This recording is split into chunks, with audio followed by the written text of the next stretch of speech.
Alistair and Ilya proceeded to put on a classic. Now, they was jumping Ilya just a little bit because Zelina hit a hurricanrana on him. I said, Zelina!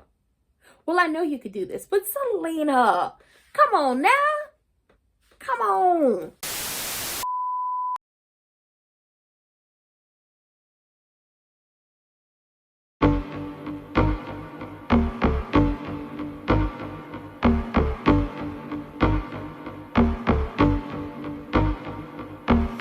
For the record, I ain't even plead the fifth. It's Team Jump a Hoe over there with the MFTs and Suge Knight. Okay, it was Tama Tonga and Jeff Cobb, aka JC Mateo, versus Shinsuke Nakamura and Ray Phoenix.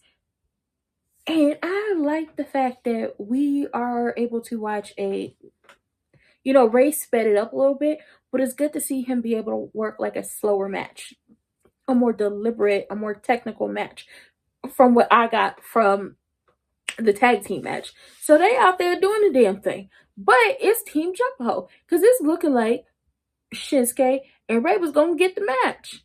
It looked like they were going to win it until Suge Knight hops up on the apron after he was sitting down there looking like a disappointed father.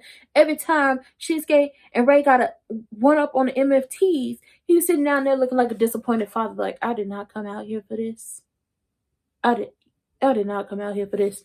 He hops up on the apron and he causing distractions, and then 7 foot tall, wet and wavy, picks Ray Phoenix up and slams him. And I was like, oh,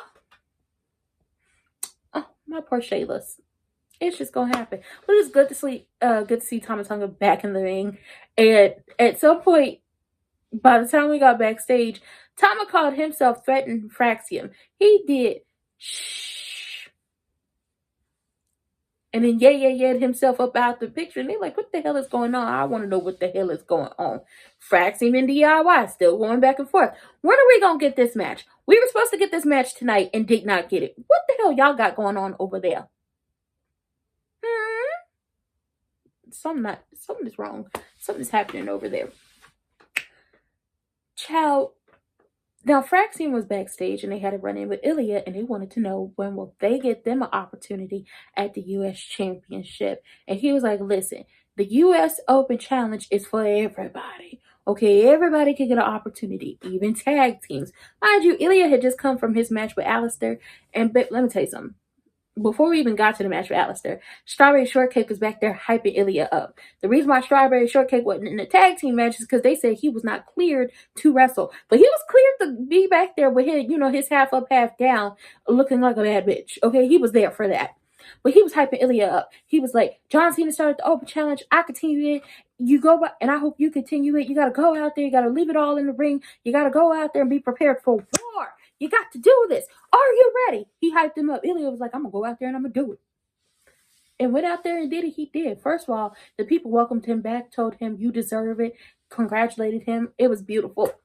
And then he proceeded to tell the people it was a lot of highs and a lot of lows in a year trying to get back here. And I didn't think that I was going to make it. Never would have made it without you.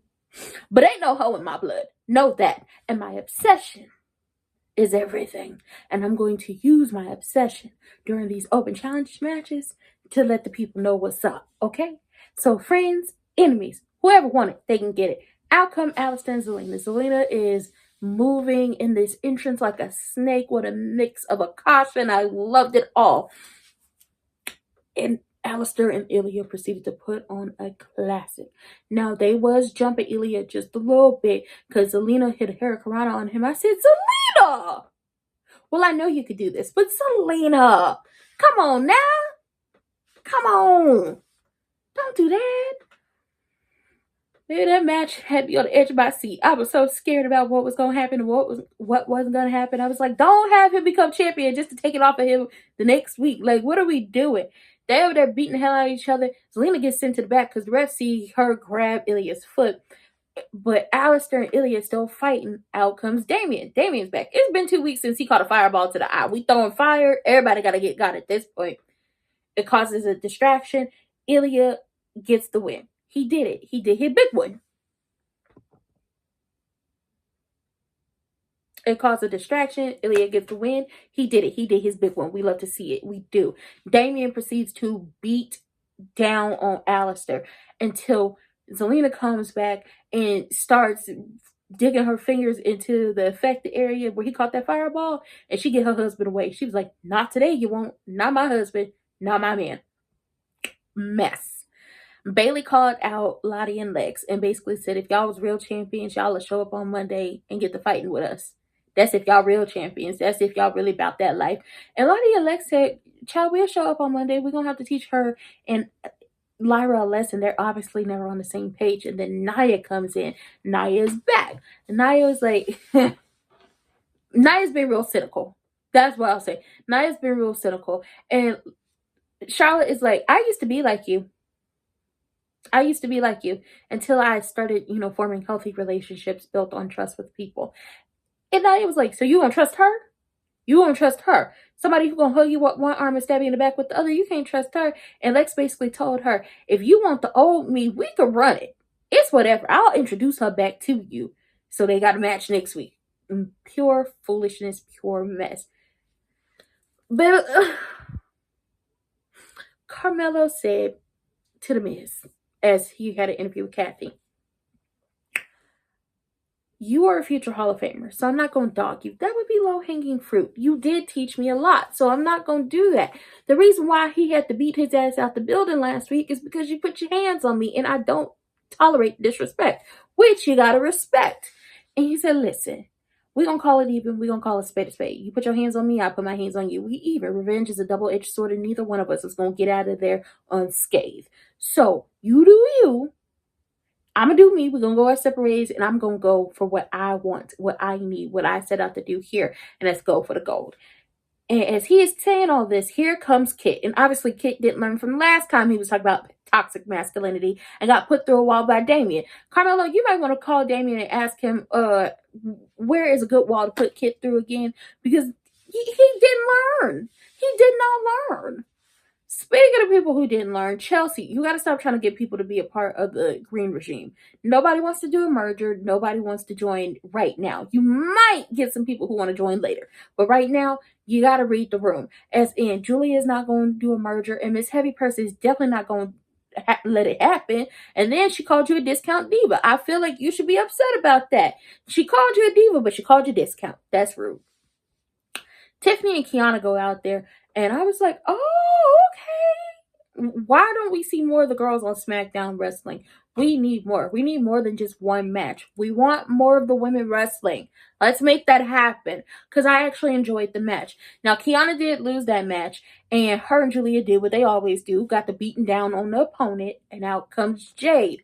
Jade comes out there, she saves Tiffany. She raises Tiffany's hand. She hands Tiffany the championship. We thinking everything's good. And then, boom, she lays her down with a huge-ass clothesline and proceeds to whoop her ass all around in that ring, outside the ring, threw her into the steps, threw her over the announce table, did the A-Town stomp on her behind the announce table, was throwing them bows, was pushing security, pushing the refs, and then stomped on her knee and told Kathy when they had a little moment backstage that the only mistake she made tonight or ever was thinking that the world rewards patience when it rewards power, and she gonna start getting that power by taking that WWE Women's Championship. She sure did. That's what she said. I was like, I want to be surprised, but I'm not.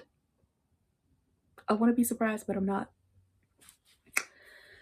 Picture it. Cordarius Homelander Ricardo Helio.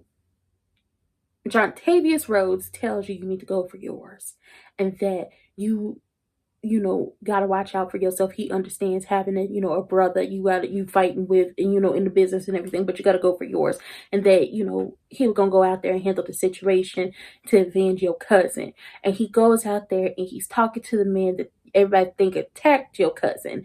And that man proceeds to blame you for attacking your cousin and says maybe you took a page out your wife's book, and maybe you jealous because your brother is going for his second world title. So you go out there and you proceed to whoop his ass. Then when he complaining to Nick, talk about, Nick, I didn't do it because you wouldn't have gave me a championship opportunity.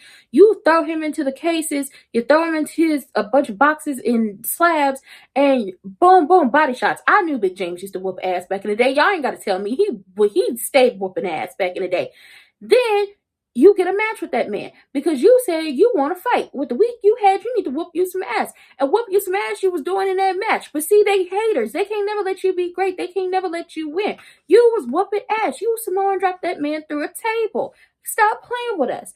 Then this man, after he wins the match, after Claymoring you, takes a chair and holds it and is crushing your throat trying to plead his case. That's not how you plead a case. You end up getting hurt. Blondie ends up getting hurt. He caught a claymore for his troubles trying to help you. And we all supposed to think that Salty Saltine didn't do it. Baby, Big James had a hell of a week.